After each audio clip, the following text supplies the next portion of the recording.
In case everybody was wondering, this is my my skink. He's my pet.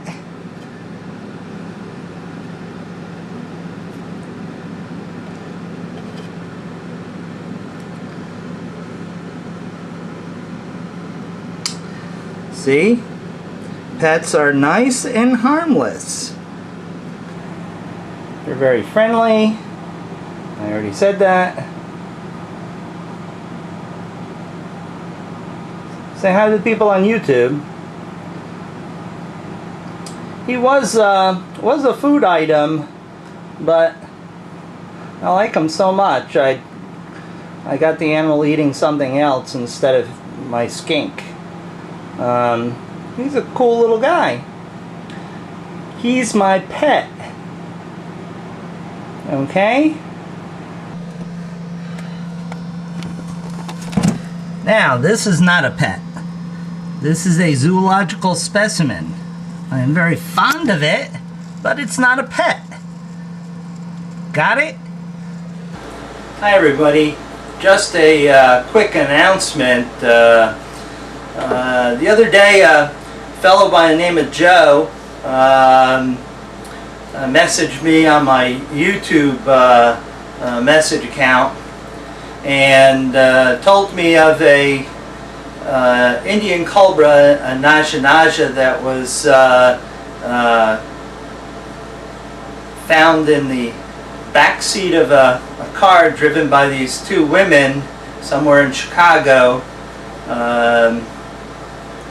in an aquarium with the lid taped shut, and that animal control had come and confiscated the animal and would probably euthanize it. Fortunately, I have a good friend, Rob Carmichael. He's the curator of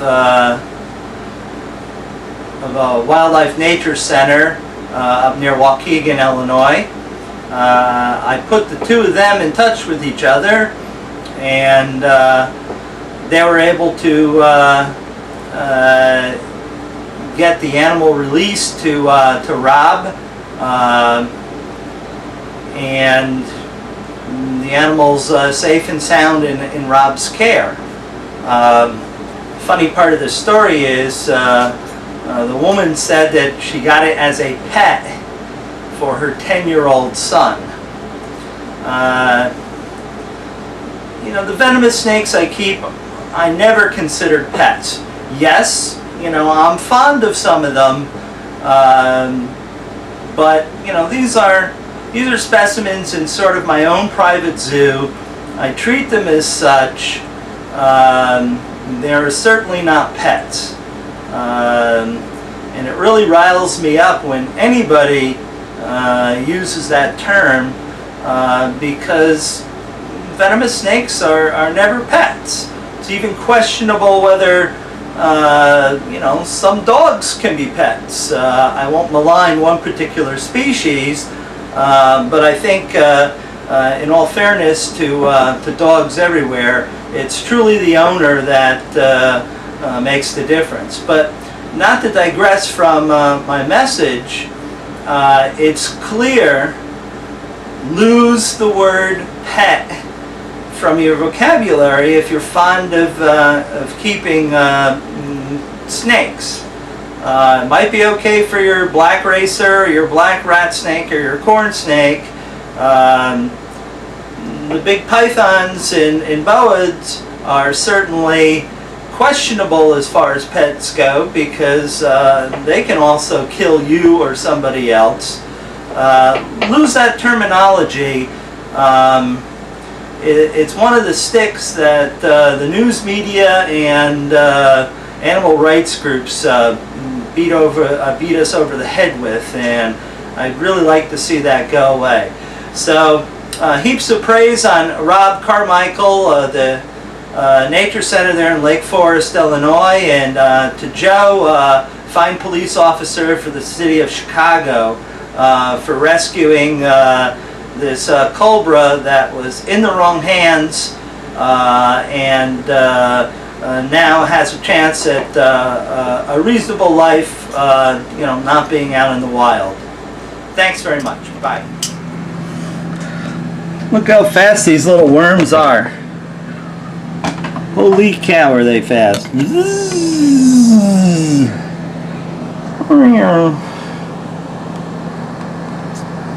Hey, get back to that. Hey, hey, hey.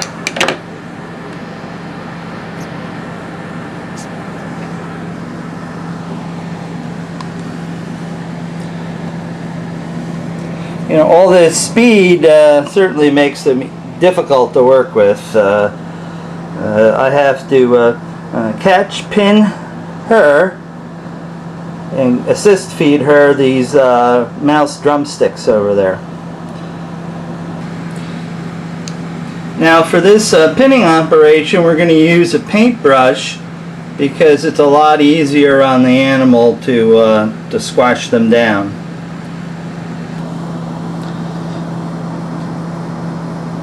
See how nice the little beastie's pinned down? Just enough pressure so I can get him to open his mouth and take the morsel.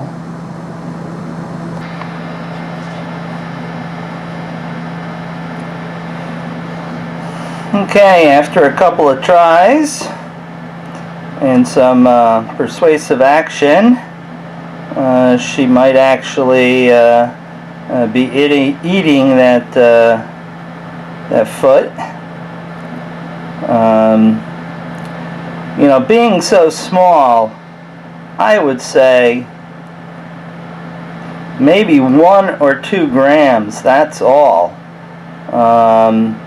I would have to take them to work to put them on the microgram balance to get a good weight, but these things are essentially weightless in my hands, and you have to sort of keep the food going in them in order to keep them alive, because they're so small and they're at 85, 90 degrees Fahrenheit is temperature, probably 30, 32 degrees Celsius. So they metabolize very fast, and although you can sometimes get them to eat crickets, these guys are being difficult and not doing that, so I have to give them something with a little bit more meat on the bones, or a little something other than a bit of exoskeleton, to get some weight on them and then get some size going, so we can start feeding them whole pinks, and then I think we're pretty much over the hump. And that's a good girl. Force that sucker down,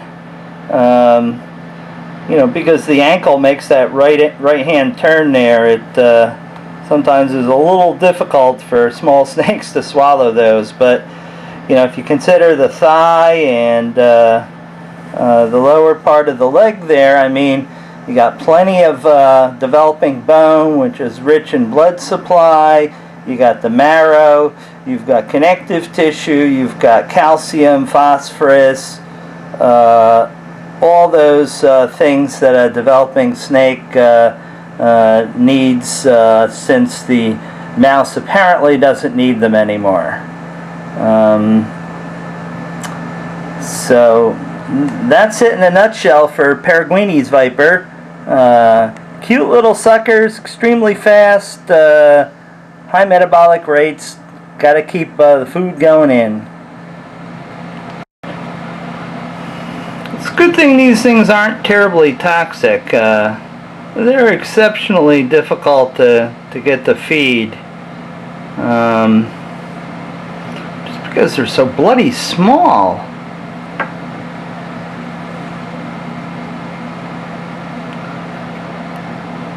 Come on, eat the drumstick. Tonight, the Peringueyi are dining on mouse drumstick. Mouse fuzzy drumsticks, to be exact. Come on. Oh, okay, that's good. It's going down. He's not liking it to go down, but it's going down. No, no, no, no. You're not going to reverse course on that.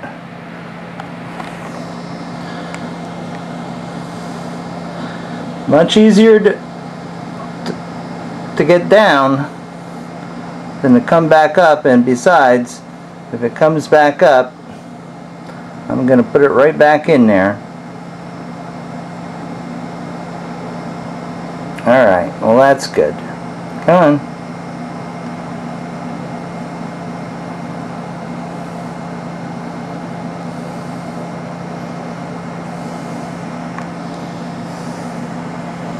Come on. I know you're struggling with it. Half of you is struggling to get it out, the other half is getting it down. But you're doing it.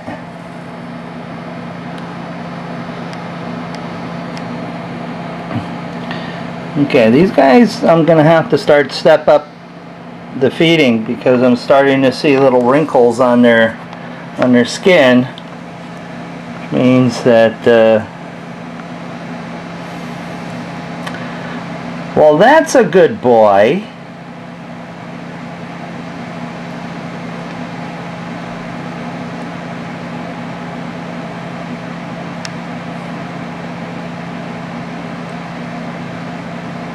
Alright. Now would you like a little droplet of water to go with that? Huh? These aren't big drinkers. See what I mean, huh? We'll see they're really scale drinkers.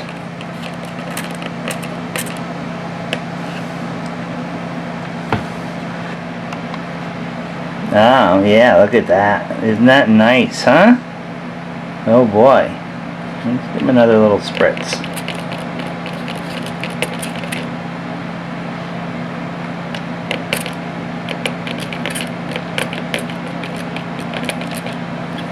Whoa! I don't know if he's liking the water or he's like, get the damn water off me.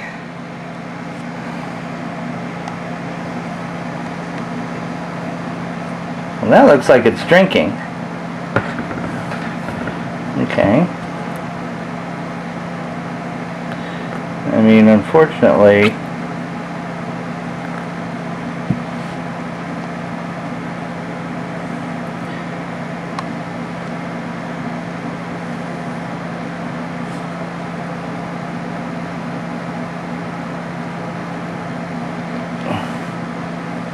that drumstick's a pretty big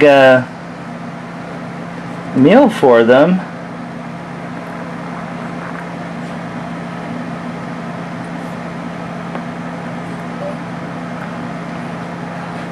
Oh, there's the female. She just jumped out of her ring. Come on. Oh man, these guys are tough to corral once they get moving. They go about a bazillion miles an hour across the table. Yeah.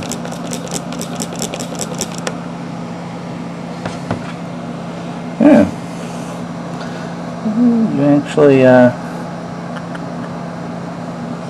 You actually be wanting a big drink?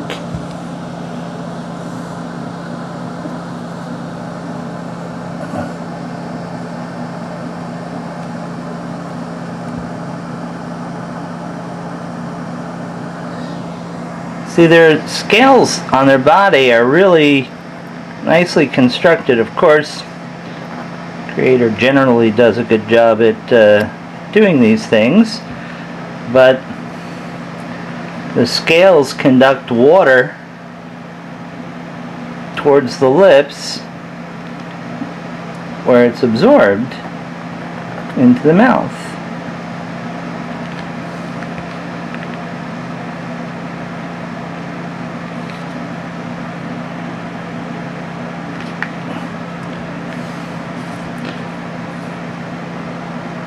Now right now you guys don't really have a scale to work on, so I will take the chance of putting my finger next to it since it's drinking.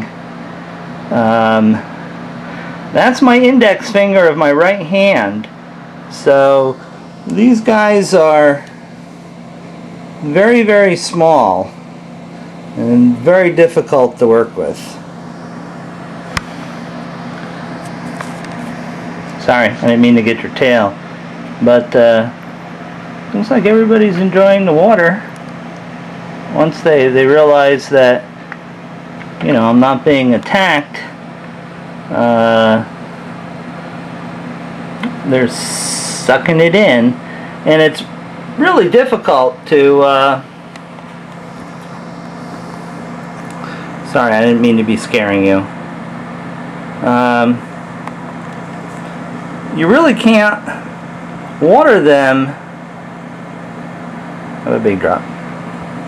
When they're in their substrate, which is sand, because you know they become basically a sand ball. They really get totally clustered with sand, and then they can't move, and you know, all sorts of ugly things happen then.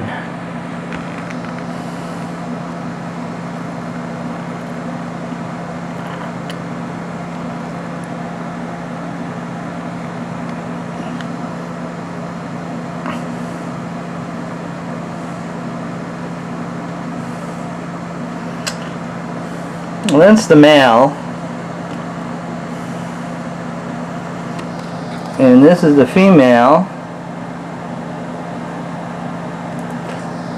And they're not brother and sister. So this is another bloodline I can work with.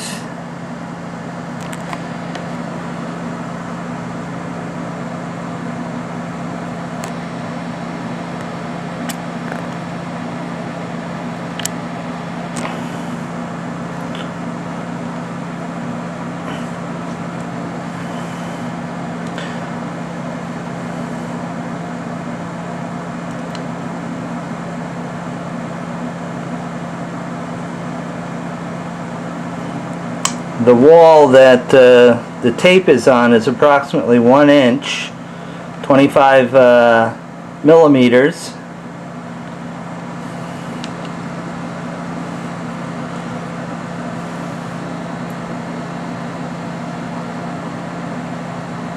Looks like everyone's pretty well done, so I'm going to get these two back into their enclosure.